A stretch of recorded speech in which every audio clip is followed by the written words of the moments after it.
د روجې په حالت کې په انسان باندې غسل لازمېدل. زما عزتمندو په دې ویډیو کې به انشاءالله درې خبرې کوو.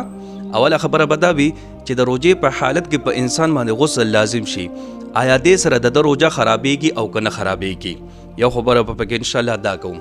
دویمه خبره، د روجې په حالت کې چې انسان غسل وباسي نو دا به دې څنګه طریقې سره وباسي، د دې طریقه څنګه ده؟ دویمه خبره به انشاءالله دا وي. دریمه خبره به دا وي چې کله انسان پښمني لراپاسي کنه او د باندې غسل اولیدلی وي، غسل په فرض شوی وي او دې چې وګوري ټایم ډیر زیات کم دی، نو په داسې حالت کې به انسان غسل کوي او که پښمني کې به شاملېږي، یا پښمني به کوي او که غسل به کوي. نو دا درې واړه خبرې به انشاءالله مختصر الفاظو کې په دې ویډیو کې زه تاسو ته بیانوم. نو اوله خبره، کله چې انسان باندې روجې په حالت کې غسل لازم شو، خوب کې په غسل لازم شو، نو دې سره د انسان روجه نه خرابېږي، بالکل په روجې باندې فرق نه غورځېږي. صحیح شوه که نه؟ چې کله په خپله ورته په خوب کې احتلام وشي ټیک شو. که چېرې انسان په خپله په زور باندې غسل لازم کو، په زور په ځان باندې غسل لازم کو، پای باندې تاسو خپ پوی کوي د لاس په ذریعه سره، نو هغې سره د دې انسان دا روجه ماته شي. دا روجه به بیا انسان سر ته رسوي، ماتوي به نه، خوراک سکاک به نه کوي، دا به سر ته رسوي او یو روجه به بیا قضا هم راګرځي. صحیح شوه که چېرې انسان په زوره په ځان باندې غسل لازم کو ټیک شوه، یو خبره برابر شوه.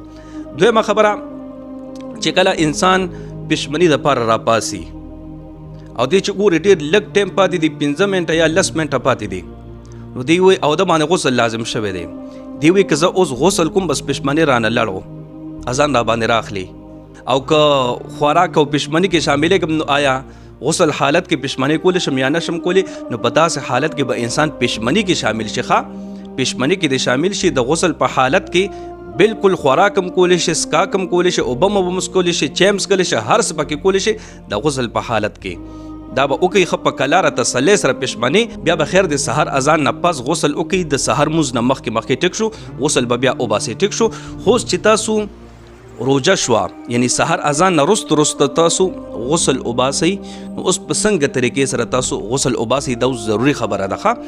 نو زما عزتمندو چې د روجې په حالت کې تاسو غسل وباسئ که نه، لامبئ، بالکل صحیح طریقه ده چې څنګه تاسو عام حالت کې لامبئ ټیک شو. خو صرف دومره ده چې غرغړه چې ده که نه دا به نه کوئ، او پوزه کې اوبه به راکاږئ نه، پوزه به ترخوئ پکې نه ټیک شو. بس ساده به په خوله کې اوبه اچوئ، چې څنګه تاسو چردام کې اوبه اچوئ په خوله کې که نه، بس خوله اوبو نه ډکه کوئ، بیا توکئ، بیا ډکه کوئ، بیا توکئ، 3 پیرې خوله کې اوبه اچوئ، ساده اوبه، او بس توی کوئ. دا کشان د پوزه کې بس ساده اوبه واچوئ، چې څنګه چردام کې تاسو په پوزه کې اوبه اچوئ، او ورپسې د ګس لاس دا ګوته چې ده دا پکې لونده وهل پکار دی ټیک شو.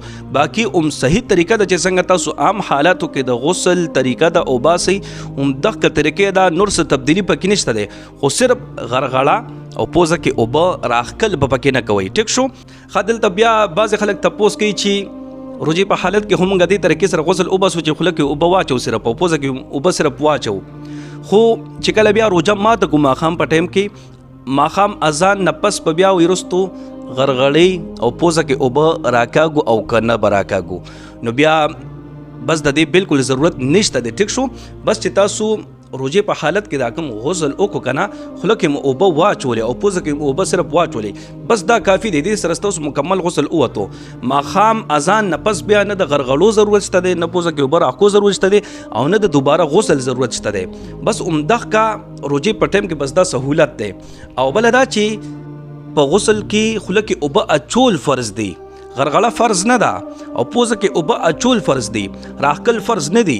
دا غرغله چې ده که نه دا احتیاطاً دی او سنت عمل دی، چې بس تاسو غرغړه وکئ که نه، نو مکمل به اوبه ښکته لګې لاړې شي، او دغه شان د پوزه کې چې اوبه لږې شان د راښکاږئ، نو دا به مکمل لونده شي.